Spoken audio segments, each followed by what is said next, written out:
All right. Hello, everybody. Welcome back to another episode of Queer History. Today we are doing another biographical piece, and we're going to be diving into the world of Miss Frida Kahlo. Frida Kahlo was a Mexican painter of the 20th century who's probably now considered one of the best known female painters in Mexican history, honestly. She's an icon in a feminist way. She is an icon for her culture and how she embraces her Mexican identity. And she's also a bisexual icon. So let's dive in. I do want to make a disclaimer here that Frida Kahlo, I learned so much about her while I was doing this. And people are so much more than their love affairs. There's so many cool things about her. So I definitely encourage you to learn more about her as a person and as an artist, as a Mexican, as a disabled person. So dive into that. But I do want to take this time to focus on her as a queer person. But there's so many other cool things about her. So just remember that and appreciate all of the wonderful things that she is and that she has to offer. Magdalena Carmen Frida Kahlo y Calderon was born on July 7th, 1907 in Coyoacan, Mexico, which is a suburb right outside of Mexico City. Her father, Guillermo Kahlo, was a photographer and German immigrant to Mexico, and her mother's name was Matilde Calderon y Gonzalez, and she was a native of Mexico who had Spanish and indigenous Mexican roots. She had two older sisters named Matilda and Adriana, and one younger sister named Christina, so she was the third of four girls. She did not have a very great life growing up, and she described it as, quote, very, very sad. And this was for a couple of reasons. First off, her parents did not have a deep, loving connection with each other. They loved their children, but that deep love for each other was not so much there. Her relationship with her mother was especially tense growing up. She was certainly more of a daddy's girl than so much a young woman who got along with her mother. And we're also going to see this reflect early on in her artwork as well. And on top of that, Frida Kahlo was very sick and battled different sorts of illnesses and injuries throughout her entire life. When Frida Kahlo was 6 years old, she contracted polio, and this left her right leg shorter and thinner and just generally weaker than her left leg throughout her entire life. Because of this, she spent a lot of time indoors. She couldn't really go out and play with a lot of other kids her age. She did, however, first become keen to art at this time. She began to help out her father with his photography business, and I think this certainly inspired her artistic eye early on. Frida Kahlo did bounce between schools throughout her life, but later on in her secondary education career, she ended up at the National Preparatory School in Mexico City.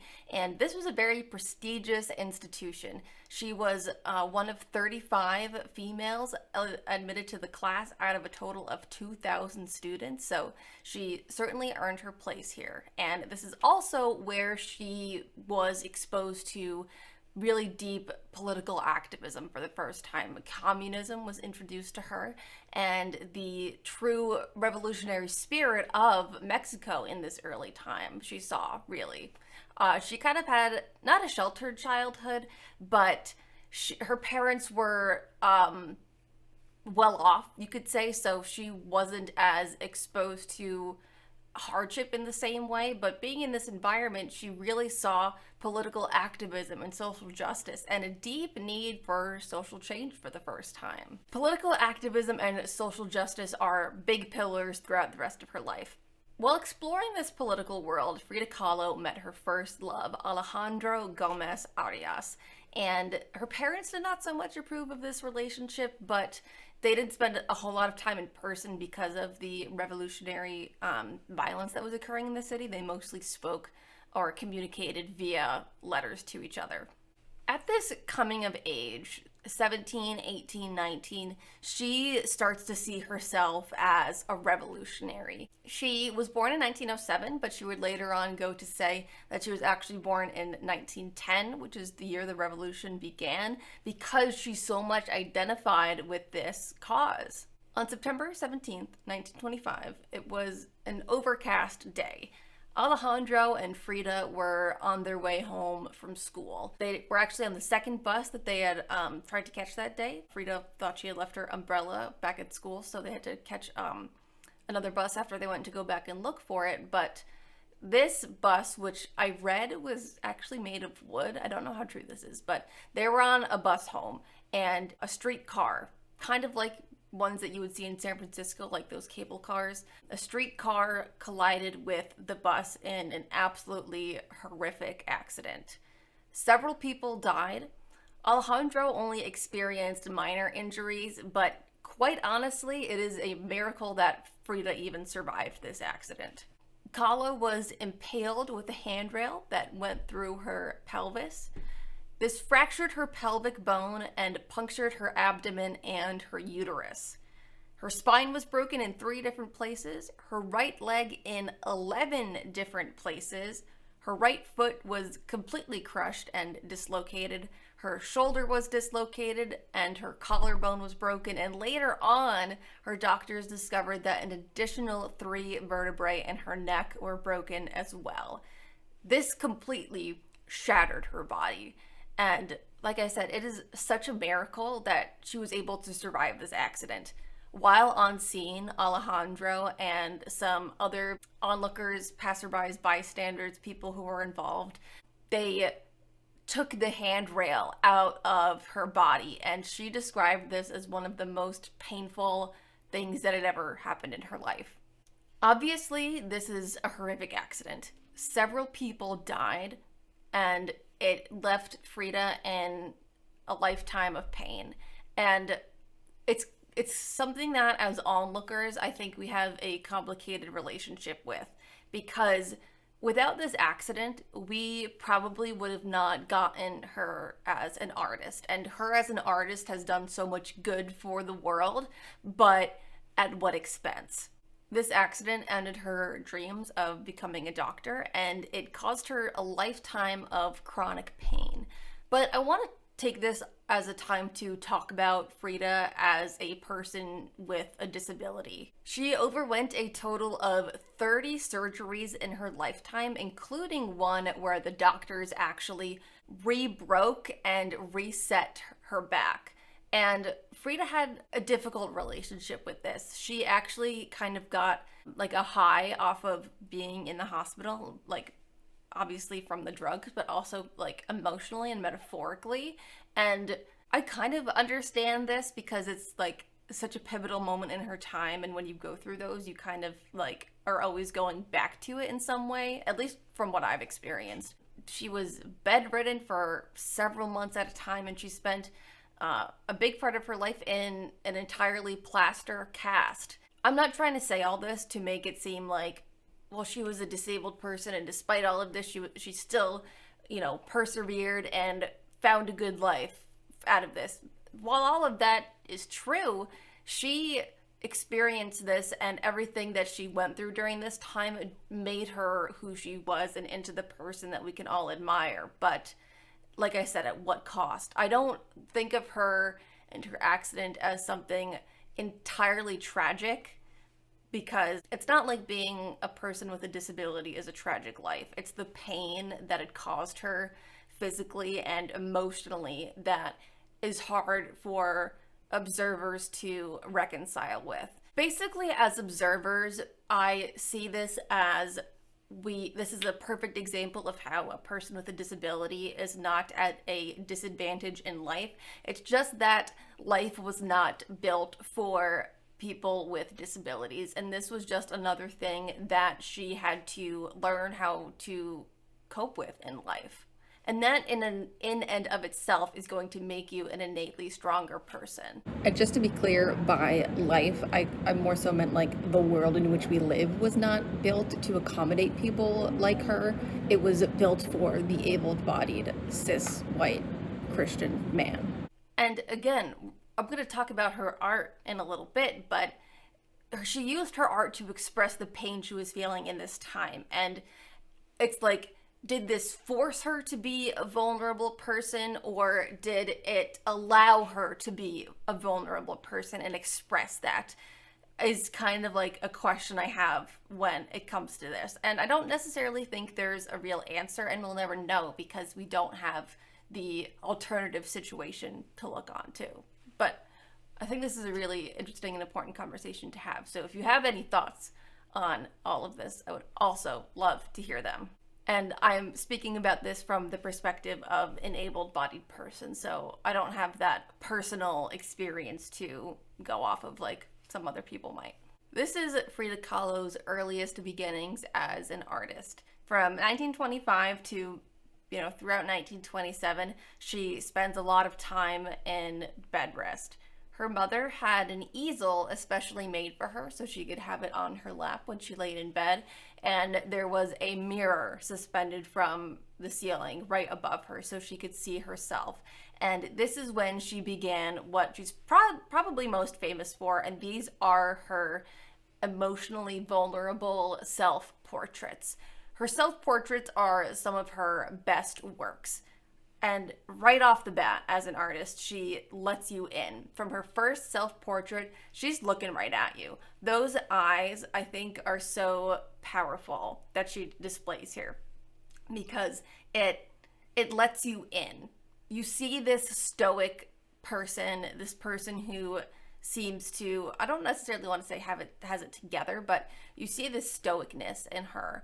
But at the same time, she lets you into her vulnerability through her eyes. She's letting you in to also feel what she's feeling because she uses this art as a way to express herself in a way that she hadn't really had the chance to before. And this is kind of, I think, intimidating because as a person who's observing art, you're not always necessarily let in, but she lets you in right away. And that lets us also feel her pain.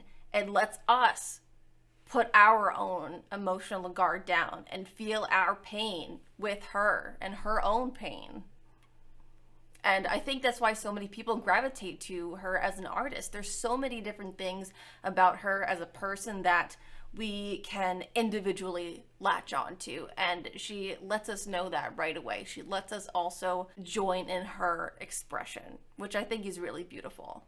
And she had no formal training as an artist whatsoever. She was all entirely self-taught, which I think is, honestly, it speaks to her as an artist in and of itself, because this was just, it came from her emotion. It came from her need for expression in this time of difficulty for her. So Frida is confined to her bed for a long time, and she really starts to find this creative outlet in painting and creating art. And at first she wants to take this and blend it with her love for science and become a medical illustrator, but it unfortunately becomes clear pretty quickly that she has to unfortunately drop out of school and leave her dreams of being in the sciences behind. Her early works really show her appreciation for European art and the Renaissance era. And this is a couple reasons, I think. One, because she was mostly influenced up until this point by her father and her European roots. And the Renaissance means rebirth, and I think this is also a rebirth period for herself. She's trying to learn how to navigate her life in a new way, and having this rebirth of person and of identity very much coincides with a lot of Renaissance art. She said the accident made her desire, quote, to begin again, painting things just as I saw them with my own eyes and nothing more. We're now going to be introduced to Diego Rivera, Frida Kahlo's only husband and probably, I think you could say, the love of her life. In 1927, Frida Kahlo was able to exit her extended bed rest for the most part, and in 1929, she met Diego Rivera at a party.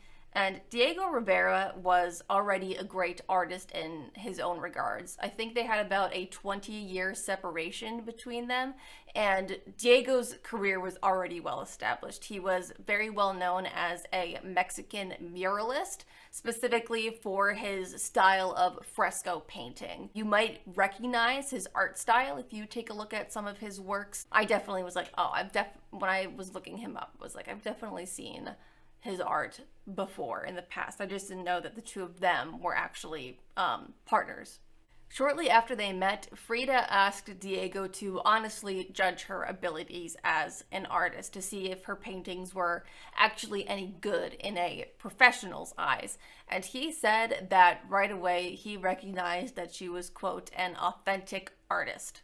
The two began a pretty serious relationship, and just over a year after meeting, the two wed on August 21st, 1929. Diego and Frida, I think, were in many ways meant for each other. Maybe not in a traditional romantic monogamous way that we think of as soulmates, but maybe more like anchors to each other. They were always tethered in some way. And I don't think Frida, anyway, ever stopped loving him. Maybe it fluctuated over time, and she was also in love with other people, which we'll get to later, but I think their souls were, like I said, tethered to each other, and that's why from when they met, they kind of instantly hit it off and were always, maybe not at the forefront of each other's lives, but certainly always there, even if it was in the backdrop.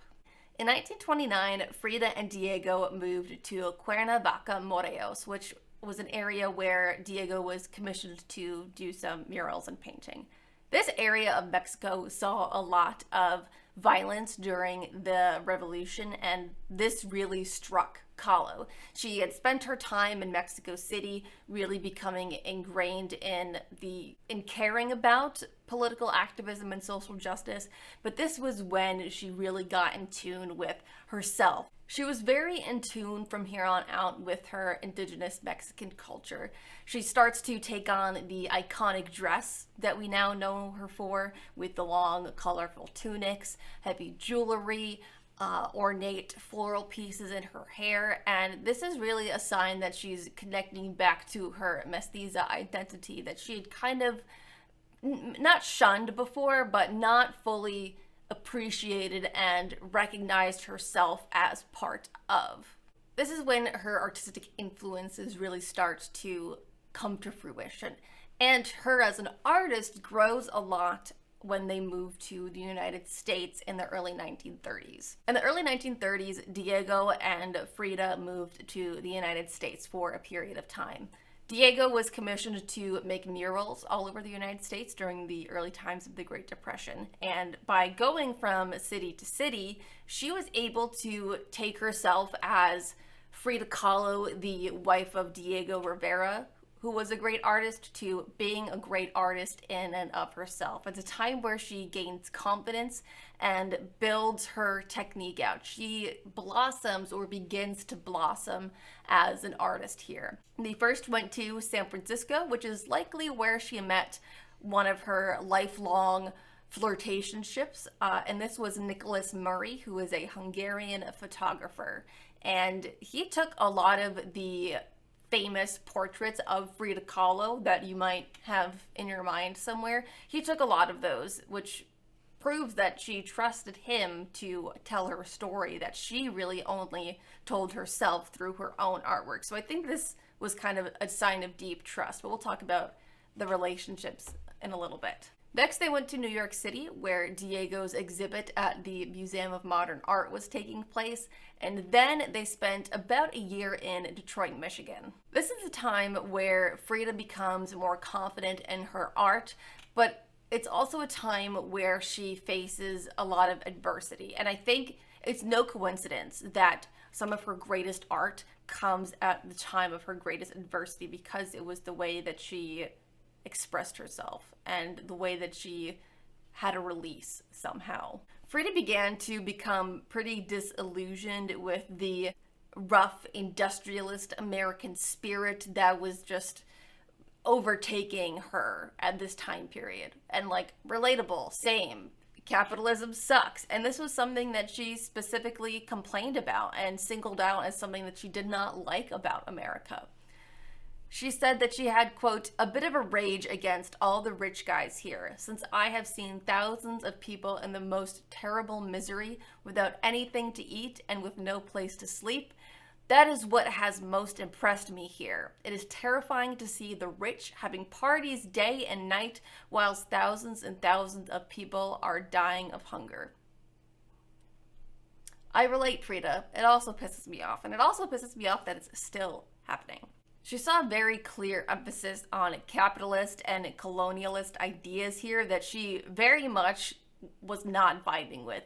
She really disliked people like Henry Ford, and like, yeah, he's an anti-Semite asshole who I also hate, so on the same page again here. I trust when people have not just good taste, but also they know the people with the bad taste and they can single them out. She pointed out specifically that she did not like that some hotels in the United States would specifically not allow Jewish guests. And this makes sense because her father claimed to be of Jewish ancestry. So she was always somebody who was not afraid to point out the error or where there was misgivings. This is also a difficult time for her because she does experience pregnancy in this time. This is actually the second pregnancy of her life. She did fall pregnant early on in her and Diego's marriage. I don't know if it was early on in their relationship or marriage, but it was one of the two. And she aborted the baby. She decided that it was not a good time for her to have a child. And she also felt the same way during her time in Detroit. She didn't think that she was suited for motherhood right now, so she went out to seek an abortion. However, the medicine that the doctor gave her was ineffective. So the abortion failed.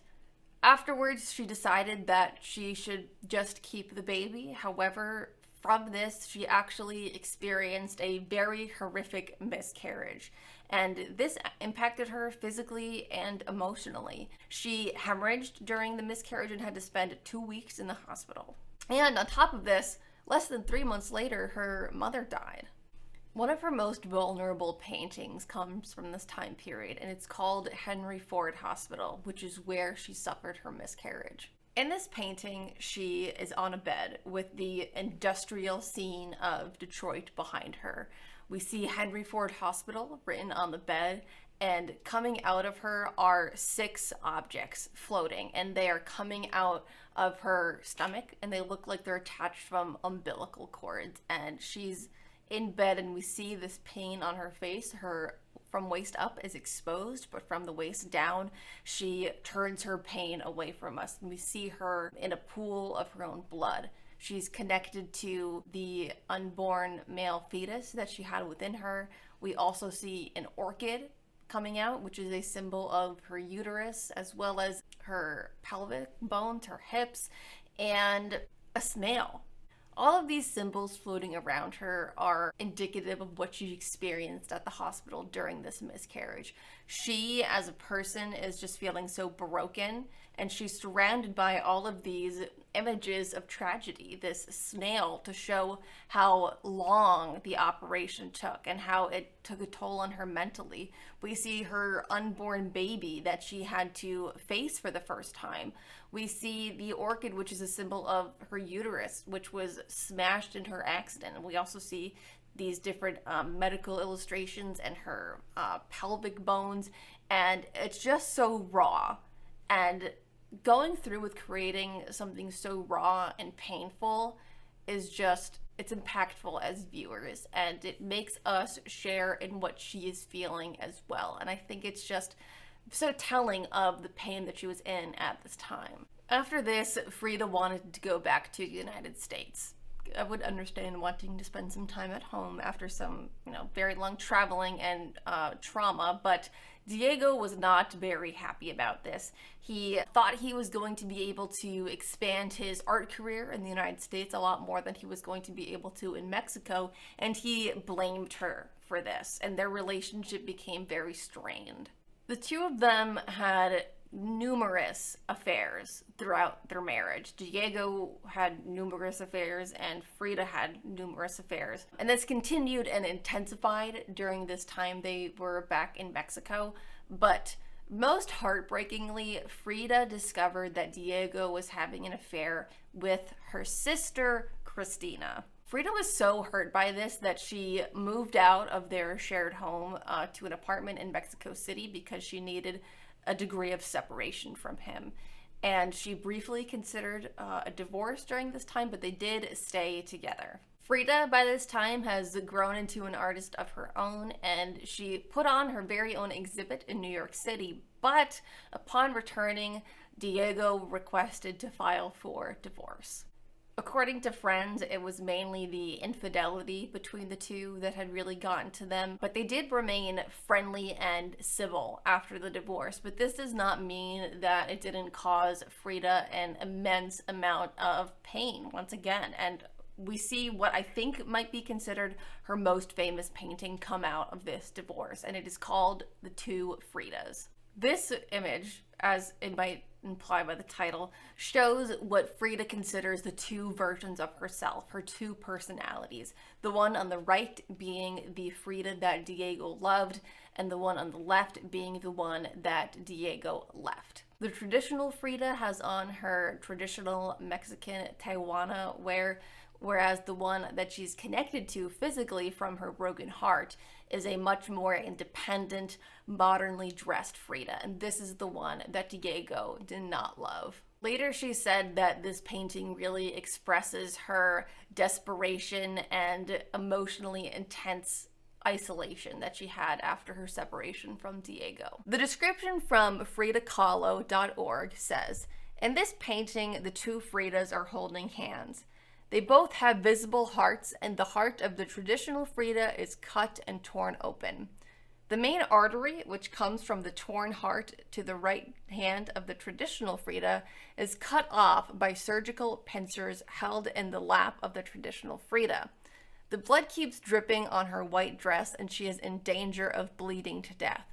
The stormy sky filled with agitated clouds may reflect Frida's inner turmoil." And again, I think this is such an exposed duality that we see here. We see this version of herself that she thinks Diego loved, but she has turned into and embraced this version of herself that he does not love. And despite the fact that she's here being herself, that's something that's not good enough. And I think that's something that so many people can relate to, that despite who we are, what that is doesn't seem to be good enough for other people, which can be really heartbreaking. Despite this, though, the two end up remarrying the year after in 1940.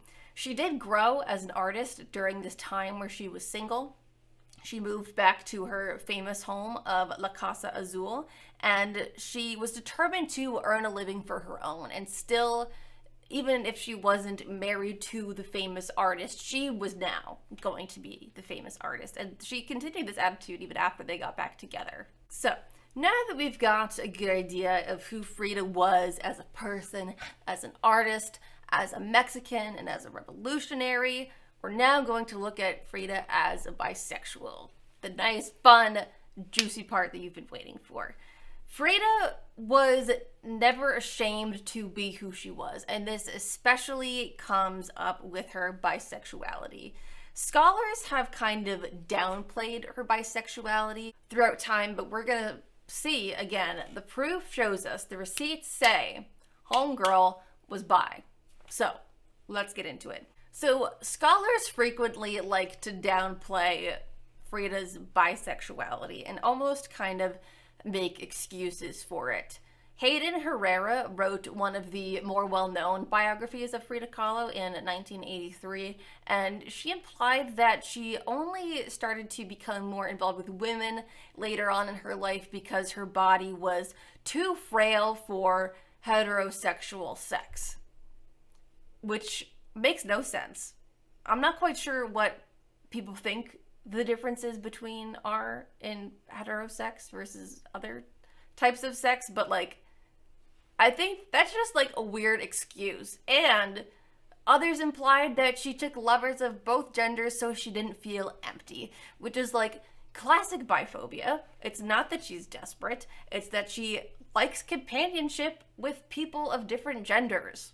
Novel concept. And other scholars have also implied that she maybe sought female companions because she was vain and wanted to be with people who were like herself, which is just But why is that the conclusion that you jump to? Why is that the automatic? Well, maybe she was just selfish and wanted to have physical relations with someone like herself, when it could just be, hey, I'm bisexual. And it's not like they do this with her male lovers. It's just when it's with people who are women, which is not making too much sense here. Some friends of hers implied that she was maybe with female partners because it filled a void for her, or because she was desperate. And even implied that women were just more available, so they were just easier for her. Like men are hard to impress. And she even admitted once that she preferred dark nipples on women and was kind of repulsed by pink nipples on women. So, if she knows enough to have a preference, I don't think it's a coincidence. Diego said to Lucine Bloch, who was a friend, but I think maybe also like a secretary or assistant of his, he said to her at a breakfast casually on a Sunday morning, quote, "You know Frida is homosexual, don't you?" End quote. And Lucine was very embarrassed by this, but female affairs that she had was something that like turned Diego on, like, you know, typical man stuff. But he did not like her extramarital affairs with men, but he was never afraid to brag about her extramarital affairs with women. Frida laughed at this comment, and Diego then went on to detail how Frida was very openly flirting with another female artist who was very well known, Georgia O'Keeffe. Frida Kahlo was always a binary breaker, whether it was between vulnerability and strength, or between pain and prosperity. And she also was not afraid to break the binary of femininity and masculinity. She was obviously very well known for her Mexican dresses, but she also was not afraid to be masculine and androgynous. Right after her divorce with Diego, she painted the self-portrait with cropped hair. In this painting, you can see that she has one heeled shoe on and one dangling earring. And these are the feminine parts of her that remain, because she's dressed in this large black suit with her hair completely all cut off and strewn about her.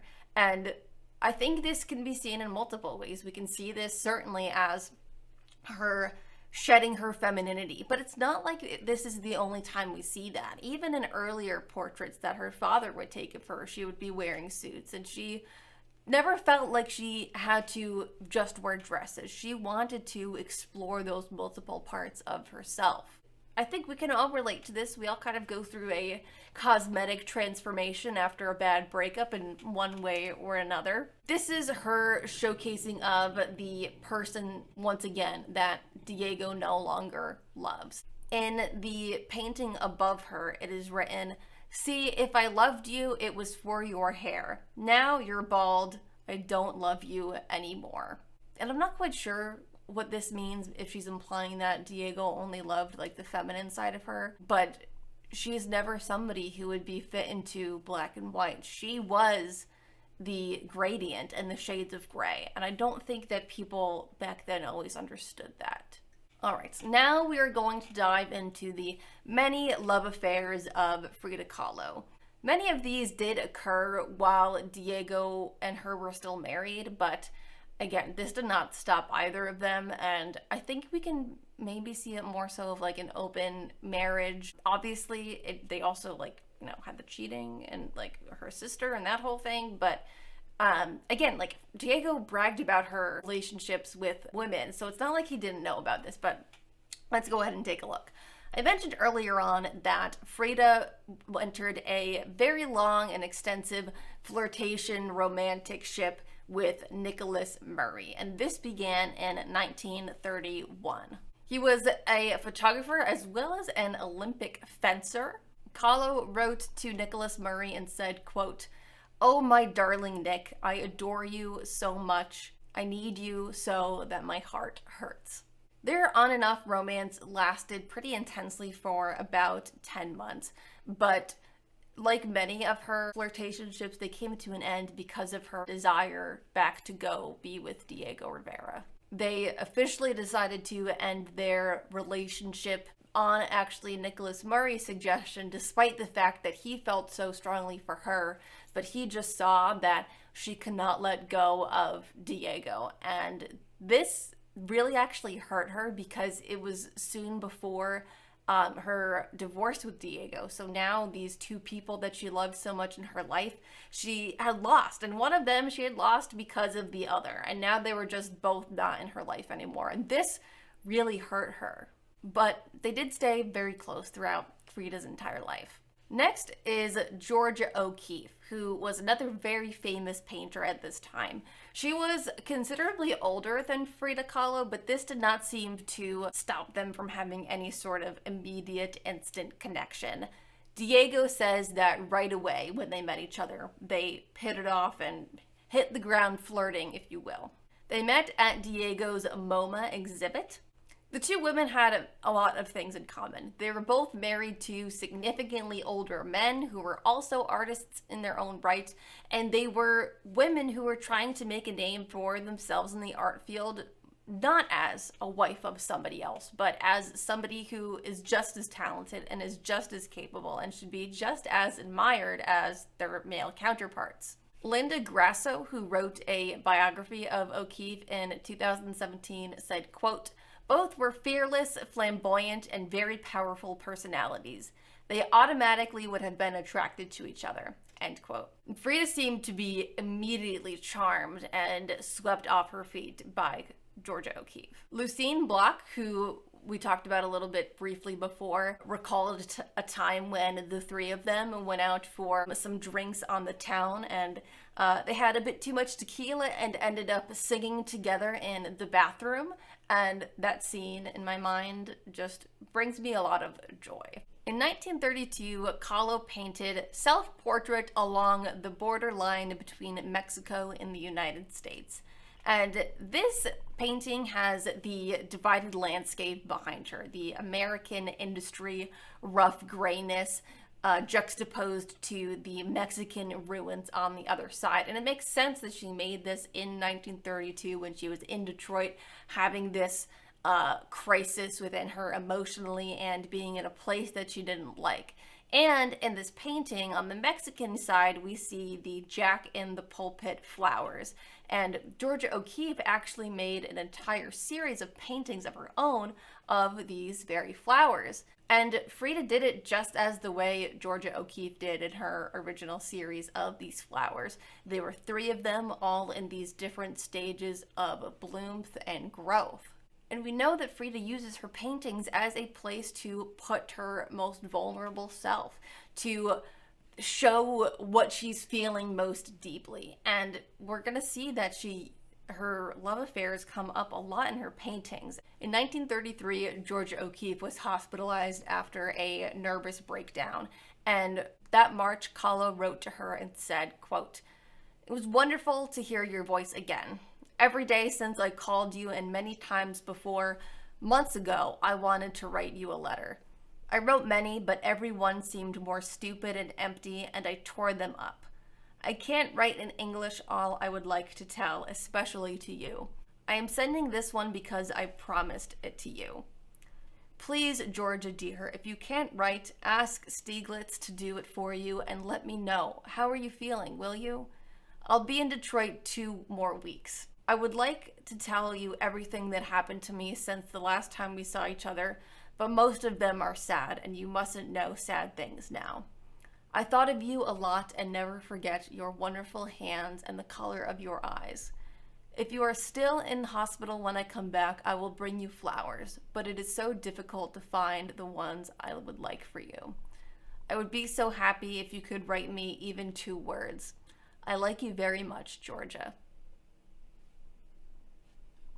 This letter is so cute to read. Clearly, it's been a while since they've seen each other, and the fact that the separation is also compounded by what O'Keeffe is suffering with and dealing with. She's clearly very concerned for this person that she cares a lot about, and she, even if it's just 2 words, she wants to know that she's okay, even if her husband has to write the letter for her. Frida wants to share her own sadnesses at this time that she's feeling with Georgia, because she thinks that she will understand, but at the same time, she sees it as her duty to try to keep her happy and not burden her with what she's going on by herself. And again, I feel like this is something that I related to. When I see people who are hurting, I also want to help them, and I want to feel in their pain with them, but also bring them happiness and joy. And she writes, "I like you very much, Georgia." And that just, it brings me the warm fuzzies inside. And a month later, in April of 1933, Kahlo was writing a letter to another friend about Georgia, and she said, quote, "O'Keeffe was in the hospital for 3 months. She went to Bermuda for rest. She didn't make love to me that time, I think on account of her weakness. Too bad. Well, that's all I can tell you until now." End quote. This literally implies that they have made love previously. We couldn't make love this time because she was too weak. Perhaps as opposed to a time before when she was not too weak, that they did perhaps make love and that was something she wanted to do again. Too bad. I think that's my favorite part. We couldn't make love this time. Too bad. The two stayed in each other's lives despite the fact that they were often separated by miles and miles. When Frida finally had her own exhibit in New York in 1939, Georgia O'Keeffe made sure to be there, and she came all the way from Arizona. We also know for sure that Georgia O'Keeffe visited Frida Kahlo in 1951 when she was not doing very well with her health. And Kahlo's Magnolias painting was also inspired by another one of Georgia O'Keeffe's. Next, we have Isamu Noguchi, who was a Japanese-American sculptor who she met in the mid-1930s when he came to Mexico. Noguchi wrote to her and said, quote, "You are to me every love thought." And again, we see that with her male love affairs, it's Rivera that kind of comes in between them. And it's really his jealousy that will be their downfall. Noguchi and Kahlo even actually were going to get an apartment together, but the bill for the furniture was actually sent to him by accident, and he found out and was obviously not very happy about this. Rivera actually came home when the two of them were in bed together, and I believe Isamu Noguchi was able to sneak out, but he accidentally left a sock behind that Diego found and chased him down with a gun. So clearly not very happy about this. And he was perhaps even threatened a second time because he went to go visit Frida in the hospital when she was not doing very well. Later on, Noguchi wrote, quote, "I loved her very much. She was a lovely person, absolutely marvelous person," end quote. Kahlo also had an affair with another famous person you may have heard of, and his name is Leon Trotsky.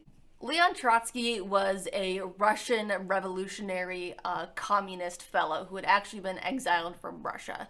And being somebody who had very similar ideas to Kahlo, they kind of immediately clicked when he and his wife were seeking exile in Mexico. And it was actually Diego that kind of like got them the hookup into the country. They gave him a place to stay, their very own home, Casa Azul. The two quickly began a close relationship.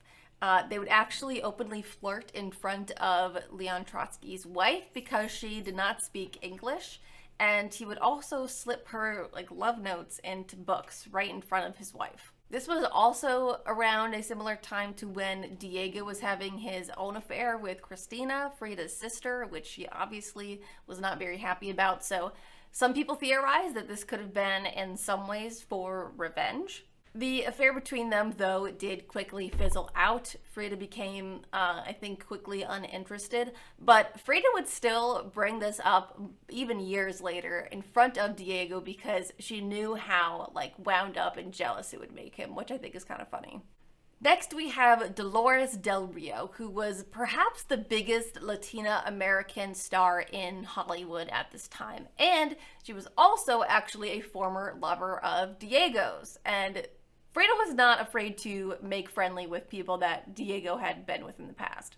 Dolores del Rio herself was also very well known to have had relationships with men and women. And it's not like every queer person dates every other queer person, but, 2 plus 2 does equal 4, especially with the evidence we have. In 1939, Frida Kahlo gifted Dolores del Rio a painting called Two Nudes in a Forest. The two women here are sitting in a background nude in the forest, as the title implies, and we see a fair-skinned woman laying on the lap of a darker-skinned woman, which very much looks like and could be Dolores del Rio and Frida Kahlo herself. The scene is being overwatched by a monkey, which in paintings can sometimes be seen as a symbol of deviousness and sin. In Frida's paintings, we often see her in a situation that is maybe not the most pleasant, like in the Henry Ford Hospital painting. And in the two Fridas painting, we see her hurting. But in this painting, we see a different kind of vulnerableness. We see her taking comfort in the care of somebody else. And it shows a really trusting relationship between these two women, whether or not this be between two other people or perhaps Frida herself, who looks like the lighter-skinned woman, and the darker-skinned woman. We see the two having a close comfort and compassionate companionship between the two in this painting. This painting is actually referenced back to again in one of Kahlo's other paintings called What Water Gave Me.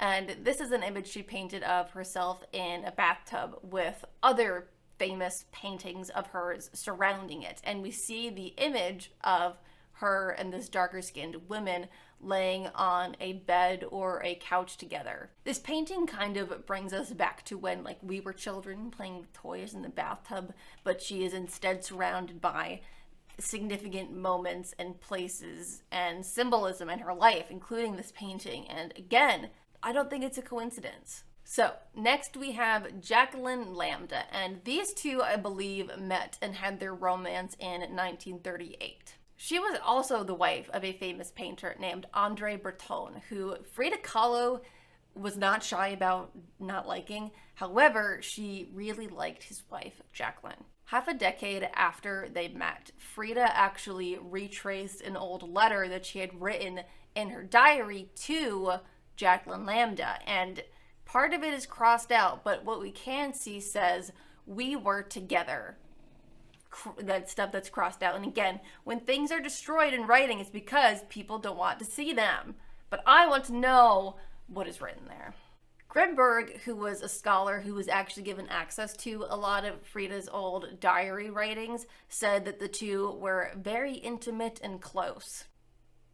Frida Kahlo created the painting called The Bride Frightened at Seeing Life Opened, and this might have been a tribute to Jacqueline, and it shows a blonde-haired doll looking over fruit. And it's theorized that this might be a tribute to when Jacqueline told Frida of the trauma of her wedding night that she had experienced. The little blonde girl does very much resemble Jacqueline. And I think Frida probably knew to some extent whatever this trauma that Jacqueline Lambda had experienced, because Jacqueline actually sought refuge with Frida in 1944 from her husband, and they lived together for, I believe, about 7 months. And later on, when Frida went to Paris for her exhibition and to travel a bit as an artist, she did stay with Jacqueline Lambda in Paris for at least some time. So the two had, at the very least, an emotionally close relationship, and perhaps, as implied by others who have seen her diary entry, very intimate and close. The last love affair I'm going to talk about is between Frida Kahlo and Chavela Vargas. Chavela Vargas was actually a Costa Rican who moved to Mexico when she was only 17 years old, dressed as a boy. She herself found fame through singing and traditional rancheras. This is a very traditional Mexican music, and she was an icon throughout her life. And it wasn't until her 80s that she came out openly as a lesbian and discussed her affairs with Frida Kahlo. They met at a party at Casa Azul, and I did read that they also actually lived together for a period of time, but I couldn't find out like who lived with who or where and when, but I did read that they lived part of their life together in some capacity. As Frida Kahlo would paint, Chavela Vargas would serenade her with her singing voice, which is another scene that just brings me a lot of joy to picture in my mind. Chavela Vargas actually said that she burned some letters that the two had exchanged, and we know that when letters are burned, it's because they've got something to hide. We don't just destroy things because they're harmless. Just saying. Kahlo wrote to a friend after the two met, quote, "Today I met Chavela Vargas. Extraordinary lesbian. What's more, I wanted her erotically. I do not know if she felt what I did, but I believe she is a woman who is liberal enough that if she asks me, I wouldn't hesitate for a second to undress in front of her. How many times do you not want to get laid and that's it? She, I repeat, is erotic. Is it a gift that heaven sends me?" End quote. That's spicy. And again, it's not like every woman-loving person is going to be with every other woman-loving person. However, if we see that one of them, I wrote in my notes that supposedly she wrote this, but it makes sense considering what Vargas also said. Like, we, on two ends here, we have some sort of confirmation of a close, intimate relationship. So I'm inclined to believe it. And it's so straightforward too. Like, I would undress without hesitation in front of her is pretty erotic. In 2017, Vargas said, quote, "I was in a daze when I saw her face, her eyes. I thought she couldn't be a being from this world. Her eyebrows together were a swallow in flight. Without yet having the maturity of a woman in me, since I was a very young girl, I sensed that I could love that being with the most devoted love in the world, the strongest love in the world." End quote.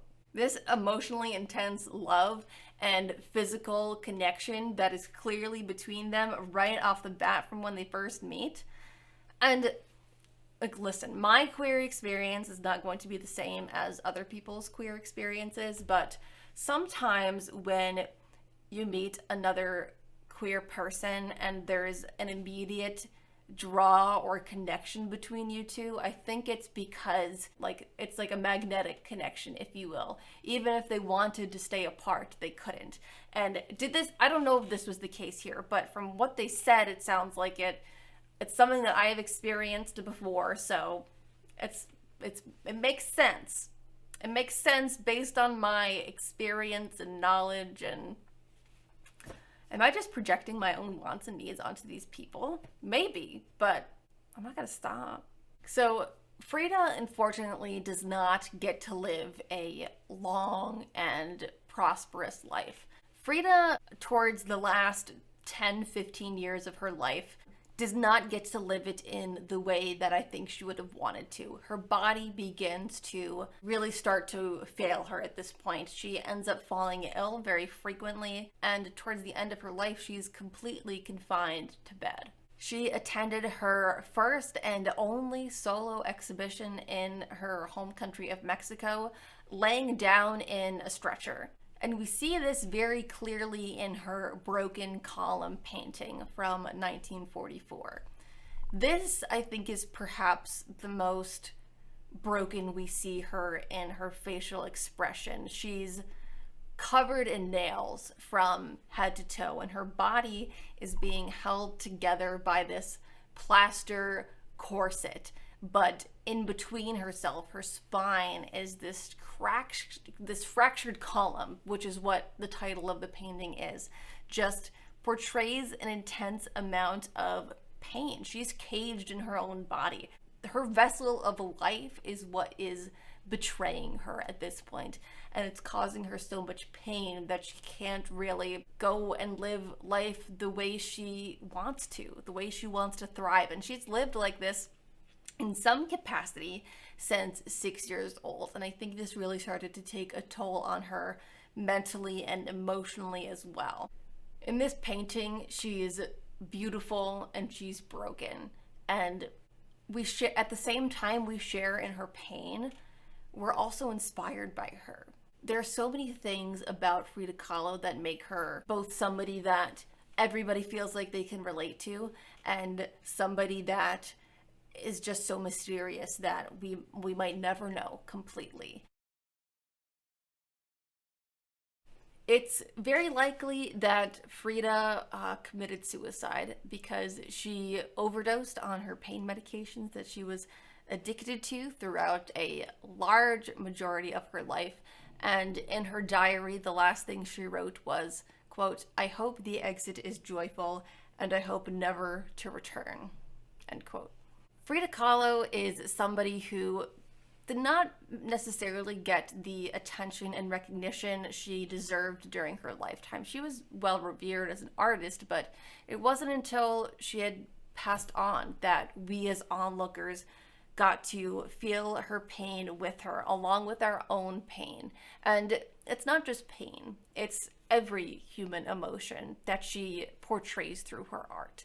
She also shares with the world. It's not very often that we get to see somebody else's pain in such an upfront and communicative way. She lets you feel it with her, and she also gives you as the viewer an opportunity to feel your own pain, which as humans I think we're sometimes afraid to do. Kirk Barnadoe, who was the chief curator at the MoMA for a period of time, said, quote, "She clicks with today's sensibilities. Her psycho-obsessive concern with herself, her creation of a personal alternative world carry a voltage. Her constant remaking of her identity, her construction of a theater of the self are exactly what preoccupies such contemporary artists as Cindy Sherman or Kiki Smith, and, on a more popular level, Madonna, who, of course, collects her work. Kahlo, incidentally, is more a figure for the age of Madonna than the early era of Marilyn Monroe. She fits well with the odd, androgynous, hormonal chemistry of our popular epic," end quote. Art dealer Marianne Martin, who was the head of Sotheby's Latin American department, said, quote, "Frida has been carved up into little pieces. Everyone pulls out that one piece that means something special to them," end quote. And I think that's really the best way to put it. There's so many facets to who she is that make up this complex person, and everybody finds something, one of those pieces to connect with. And I can't necessarily connect with her from a Mexican, an indigenous, or disabled perspective, but I connect to her as a woman, as a lover of art, and as a queer person. And seeing people in the past be so sure of who they are and be so unafraid to be themselves, and not just be themselves, but express themselves, is really inspiring. And it's why so many people flock to her. I see the school I work at has a painting of Frida Kahlo, and I walk by it every morning. And now that I know more about her, I connect with it in a different way when I see it. It has perhaps one of her most favorite quotes right under it that says, "At the end of the day, we can endure much more than we think we can." I think I'm going to leave you with that. I hope you enjoyed hearing about Frida Kahlo's story today. She's somebody who learning about has inspired me to be a more authentic version of myself, while also not being afraid to confront my own vulnerability, because sometimes the expression of that vulnerability and that pain is what can give you a release from that pain. And I think that's something that we can really take away from her. If you would like to leave a comment and discuss, I would be happy to see what you have to say. What else would you like to see from this channel as well? What are you liking? What are you vibing with? Leave your thoughts, and I can't wait to see you next time. Bye. Or, we like Frida. We don't growl at her, Daisy. Daisy's sexist. She always prefers men. We can't all be perfect, I guess.